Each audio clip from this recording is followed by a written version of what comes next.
우리는 살아가면서 너무나도 자연스럽게 많은 불평, 원망들을 합니다. 기대했던 것들이 무너지면 불평하게 되고, 삶에 뭔가 좀 불편한 부분들이 생기면 투덜대면서 또 불평하게 되고, 어떤 일의 결과가 내 뜻과 맞지 않으면 불평하게 됩니다. 그러나 오늘 본문의 바울 사도는 억울하게 재판을 받고 있는 그런 상황인데도 불구하고 감사함으로 하나님께 아뢰라고 재판을 받고 있는 바울 사도가 단호하게 감사할 것을 명령하고 있습니다. 왜 그럴까요? 왜 불평하지 말고 감사하라고 할까요? 왜 성경은 하나님은 불평하지 말고 감사하라고 말씀하실까요? 출애굽기를 보게 되면 이스라엘 백성들 광야 여정 가운데 먹을 것 때문에 불평하고 마실 것 때문에 불평하고 리더십에 대해서 의심하면서 불평하고, 결과가 무엇입니까? 하나님께서 그들에게 약속하셨던 가나안 땅, 그들에게 약속하셨던 가나안 땅에 그들을 들어가지 못하게 하셨고 40년 광야에서 모래먼지가 되게 하셨습니다. 그것이 불평하는 자에게, 원망하는 자에게 책망하시는 하나님의 심판입니다. 불평할 겁니까? 하나님의 뜻은 불평하는 자를 심판하시는 거예요. 하나님의 뜻은 감사하는 자를 축복하시는 겁니다. 우리가 믿음이 좋다고 하는 것이 무엇입니까? 그럼에도 불구하고 감사를 선택하는 사람을 보면 그 사람은 믿음이 좋은 사람입니다. 그럼에도 불구하고 감사를 선택하며 나가는 사람을 하나님은 축복하시고 들어 쓰실 줄 믿습니다. 그게 성경의 약속이고 우리의 신앙에서 성장해야 될 믿음의 성숙에 대한 모습입니다. 어떤 상황에 내가 처한다 할지라도 거기에는 하나님의 뜻이 있고 하나님의 섭리가 있고 하나님의 계획이 있고 하나님의 인도와 보호가 있다. 하나님을 믿는 믿음 때문에 불평보다는 감사를 선택하는, 감사를 선택한다고 하는 것은 곧 하나님이 살아계신 것을, 하나님이 나와 함께 하신 것을 믿는 믿음에서 나오는 선택입니다. 눈으로 보면서 이해가 되지 않고 감정으로 느끼면서 도저히 감사가 되지 않을지라도 하나님을 믿는 믿음 때문에 감사를 선택하는 저와 여러분 되시기를 축원하겠습니다. 불평하면 재앙이 닥칩니다. 감사하면 어둠의 권세가 떠나가고 하나님의 축복이 임할 줄 믿습니다.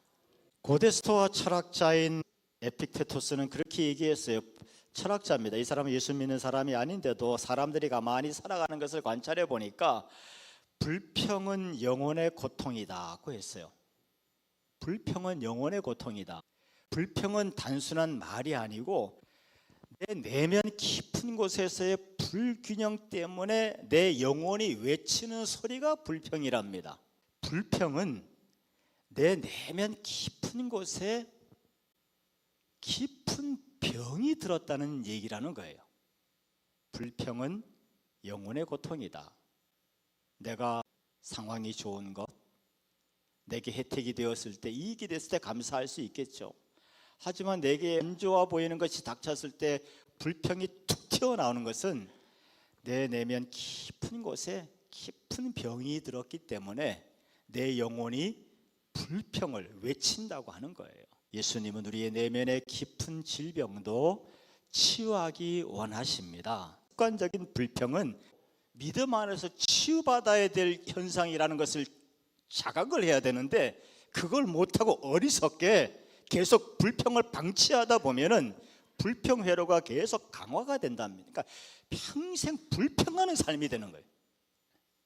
평생 입만 열면 불평하는 삶이 되어지는데, 습관이 되는데 우울증과 불안이 심화되고, 가장 심각한 것은 불평하는 사람들은 희망을 쉽게 갖지 못합니다. 그리고 타인에 대한 신뢰, 그리고 다른 사람과 협력하는 것, 다른 사람과의 관계가 제대로 이루어지지 않습니다. 불평을 계속하는 사람은 희망을 잘 못 본대요. 어떤 일이 벌어졌을 때 그럼에도 불구하고 희망이 보이는 사람이 있습니다. 감사하는 사람이에요. 어떤 일이 벌어졌을 때 답을 보지 못하는 사람들이 있습니다. 이미 불평으로 말미암아 부정적인 감정 회로가 계속 작동되는 사람들은 어려운 상황 속에서 희망을 보지 못하는 사람, 그렇게 병이 든답니다. 우리는 너무나 쉽게 불평하고 원망하면서 그것이 아무것도 아닌 것처럼 착각을 하지만 내 속이 썩어 문드러진 질병이 있다는 사실을 깨달으셔야 되고, 그 불평 회로를 계속 강화시키고 방치하게 되면 지옥문이 열린다고 하는 사실을, 이 땅에서도 열린다고 하는 사실을 기억하시기를 바라겠습니다. 감사하는 사람들에게는 어떤 축복이 주어지는가? 도파민과 세로토닌이 분비된답니다. 감사하는 사람은 쉽게 행복을 느낀답니다. 상황 때문에 감사한 게 아니에요. 문제가 해결되기 때문에 감사한 게 아닙니다. 하나님이 나와 함께 하시고, 하나님 나를 사랑하시고, 하나님이 날 도우시고, 내게 어떤 일이 닥쳐도 거기에 하나님의 깊은 섭리가 있으실 거다. 그리고 이 일을 통해서 분명히 하나님은 나를 갑절로 축복하실 것이다.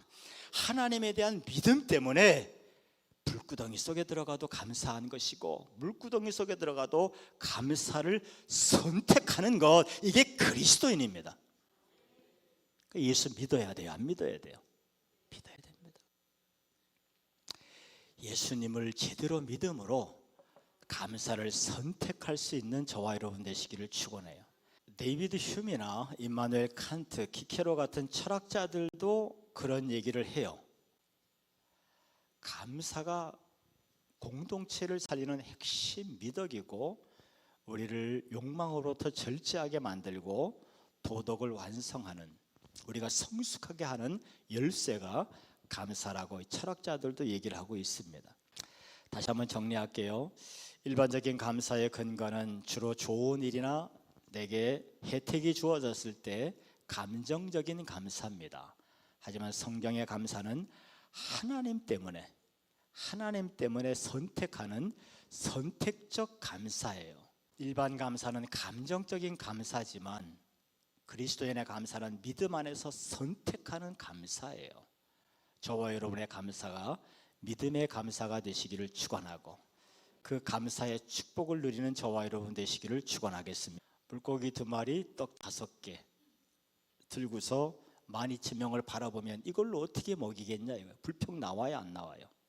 근데 예수님은 축사하셨습니다. 유카리스트는 감사하셨단 말이에요. 그러니까 축복과 감사는 어원이 같아요. 복 받고 싶습니까? 감사하세요. 정말 예수님 믿고 정말 복 받고 싶어요? 앞으로 한마디도 불평하지 마세요. 그게 답입니다. 하나님 믿고 감사하시길 바라요.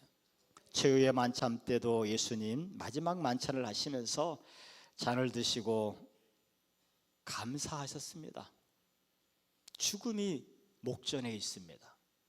십자가의 길을 걸어가야 되는데 죽음을 목전에 두고도 예수님은 마지막 만찬을 하시면서 감사기도 하셨어요.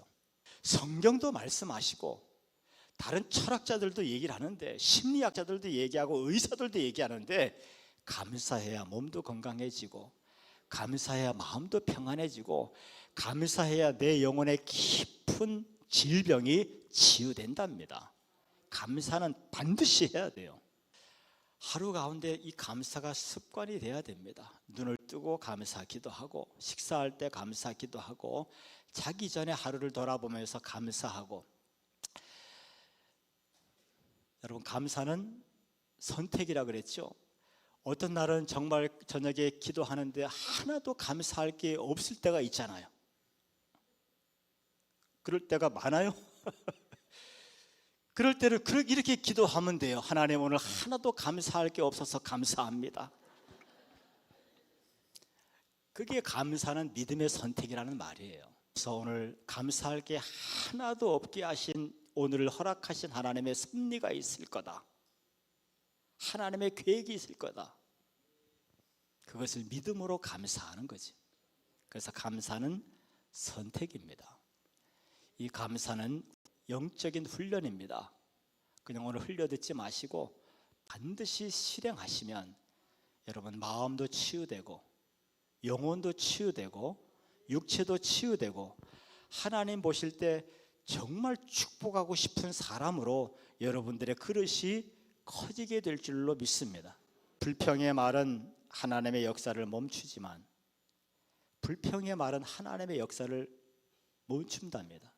하나님이 당연히 축복해야 될 것까지 내 입에서 불평이 나가는 순간 스톱.